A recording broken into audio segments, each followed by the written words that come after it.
భద్రకాళి విజయ్ ఆంటోనీ నటించిన 25వ చిత్రం ఇది. జియో హాట్‌స్టార్‌లో అయితే ప్రెజెంట్ స్ట్రీమ్ అవుతుంది. ఇప్పుడు ఈ సినిమా ఎలా ఉందో ఈ రివ్యూలో అయితే చూసేద్దాం. యాక్చువల్లీ 25 సినిమా అంటే చాలా స్పెషల్‌గా ఉంటుంది చాలామందికి. అదొక మైలురాయి. ఎక్కువ పబ్లిసిటీ చేయలేదు. చాలా సైలెంట్‌గా వచ్చింది. అసలు వచ్చిన సంగతి కూడా ఎవరికీ తెలీదు. సినిమా అయితే చాలా బాగుంది. ఇలాంటి మంచి మంచి సినిమాలను ఎందుకు పబ్లిసిటీ చేయట్లేదో అర్థం కావట్లేదు. సరైన పబ్లిసిటీ చేసుకుంటే ఒక రేంజ్ హిట్ అయ్యేది ఈ సినిమా అయితే. మంచి టాకే వచ్చింది. మౌత్ టాక్ అయితే రివ్యూలు పక్కన పెట్టేస్తే. బట్ అనుకున్నంత సక్సెస్ అయితే కాలేదు ఇది. ఇంకా మంచి అప్రిషియేషన్ రావాలి ఈ సినిమాకి. కిట్టు అనే ఒక వ్యక్తి సెక్రటేరియట్లో బ్రోకర్గా అయితే పనిచేస్తూ ఉంటాడు. ఇతను పెద్దోళ్ళ నుంచి చిన్నోళ్ళ దాకా ఎవరికి ఏ పని కావాలన్నా సరే ఈజీగా చేసిస్తూ ఉంటాడు. అలాగే దానికి తగ్గట్టు ఛార్జ్ కూడా చేస్తూ ఉంటాడు. సో ఇలాంటి ఈ వ్యక్తి ఏ పని కావాలన్నా చేయించగల ఇన్ఫ్లుయెన్స్ ఉన్న ఈ వ్యక్తికి ఒక్కసారిగా దేశానికి ప్రధాని కావాలనుకున్న వ్యక్తికి మధ్య చిన్న తగాదా అయితే జరుగుతుంది. అసలు వాళ్ళిద్దరికి మధ్య కాన్ఫ్లిక్ట్ ఎక్కడ మొదలైంది, అసలు ఈ కిట్టుకి అతనికి ఉన్న సంబంధం ఏంటి, అసలు ఎందుకు కిట్టు అతనికి ఎదురు తిరగాల్సి వచ్చింది అనేది మనం ఇక్కడ తెర మీదనే చూడాల్సి ఉంటుంది. ఇది సింపుల్గా చెప్పుకోవాలంటే కదా. బట్ ఇక్కడ స్క్రీన్ ప్లేలో మనకు చూపించిన విషయాలు అయితే చాలా చాలా ఉన్నాయి. వాటి కోసం మాట్లాడుకోవాలి. ముఖ్యంగా ఫస్ట్ ఆఫ్ అయితే స్టార్టింగ్ 10 నిమిషాల నుంచే మనం డైరెక్ట్గా స్టోరీలోకి అయితే ఇన్వాల్వ్ అయిపోతాం. ఎక్సలెంట్గా ఉంటుంది నెరేషన్ అయితే. చాలా ఇంట్రెస్టింగ్గా ఉంటుంది. ఫస్ట్ హాఫ్ మొత్తం అయితే సీన్లు ఓ రేంజ్లో ఉంటాయి. అలాగే బీజిఎం కూడా మనోడు సినిమా తగ్గట్టు అందించాడు. విజయ్ ఆంటోనీ మ్యూజిక్ ఎలా ఉంటుందో తెలిసిందే కదా. ఇక ఈ సినిమాలో సెకండ్ హాఫ్ కోసం మాట్లాడుకుంటే సెకండ్ హాఫ్లో కొంచెం అప్స్ అండ్ డౌన్స్, కొంచెం ఫ్లాస్ అయితే ఉన్నాయి. అక్కడక్కడ మనకి నెమ్మదిగా అనిపిస్తుంటుంది. రొటీన్ ఫీలింగ్ కూడా కనిపిస్తుంటుంది. అదొక్కటే కొంచెం మైనస్ అని చెప్పుకోవచ్చు. లేదంటే ఓవరాల్గా అయితే సినిమా అయితే చాలా మంచి సినిమా. ఈ సినిమాలో మెయిన్ చూపించిన అంశం నాకు బాగా నచ్చింది ఏంటంటే, ప్రజెంట్ ఇక్కడ సొసైటీలో జరుగుతున్న విషయాలు ఏవైతే ఉన్నాయో అవన్నీ కళ్ళకు కట్టినట్టు.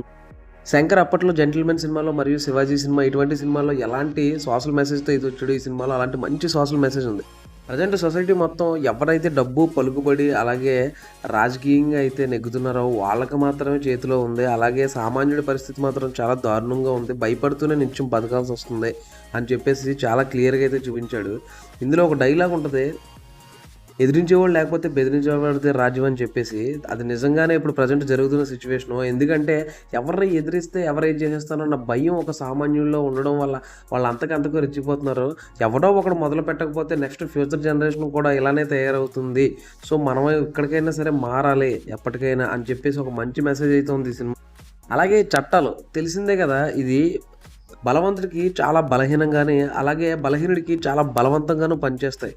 అటువంటి చట్టాలు కానీ, ఇంకా పోలీస్ వ్యవస్థ కానీ, అలాగే రాజకీయ నాయకులు కానీ, గవర్నమెంట్ ఆఫీసర్స్ కానీ, ఈ సొసైటీ మొత్తం ఏదైతే ప్రభుత్వం కానీ, ప్రభుత్వ అధికారులు కానీ, అలాగే సొసైటీ మొత్తం ఎలా పనిచేస్తుందో కళ్ళకు కట్టినట్లయితే చూపించారు. ప్రజెంటు ఎవరికైనా గౌరవం ఇవ్వాలనుకుంటే అతడు అయితే డబ్బన్నా ఉండాలి, లేదా రాజకీయ నాయకుడైనా ఉండాలి, పలుకుబడైనా ఉండాలి. వీళ్ళకి తగ్గ గౌరవం కానీ, స్వేచ్ఛ కానీ ఎవడైతే సామాన్యుడైతే ఉన్నాడో, పేదవాడు ఉన్నాడో, మిడిల్ క్లాస్ ఉన్నాడో వాడికి మాత్రం దొరకట్లేదని క్లియర్గా అయితే చూపించారు.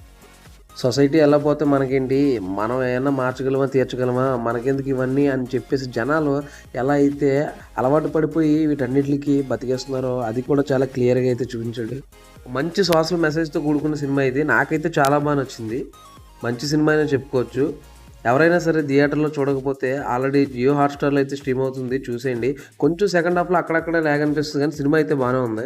నాకు తెలిసి ఈ సినిమా కొంతమందికి అయితే నచ్చకపోవచ్చు. ఎందుకంటే సోషల్ మెసేజ్‌లు ఇటువంటి సోషల్ ఎలిమెంట్స్ ఉన్న సినిమాలు చాలామందికి ఎక్కకపోవచ్చు. బట్ నాకైతే నచ్చింది. మీరు గనక మన శంకర్ గారు జెంటిల్మెన్ కానీ, శివాజీ కానీ సినిమాలు ఇష్టపడి ఉంటాయి, ఈ సినిమా తప్పకుండా చూడండి. మీరైతే మిస్ అవ్వద్దు. మరిన్ని ఇలాంటి మూవీ రివ్యూస్ కోసం అలా అప్డేట్స్ కోసం సబ్స్క్రైబ్. Thank you.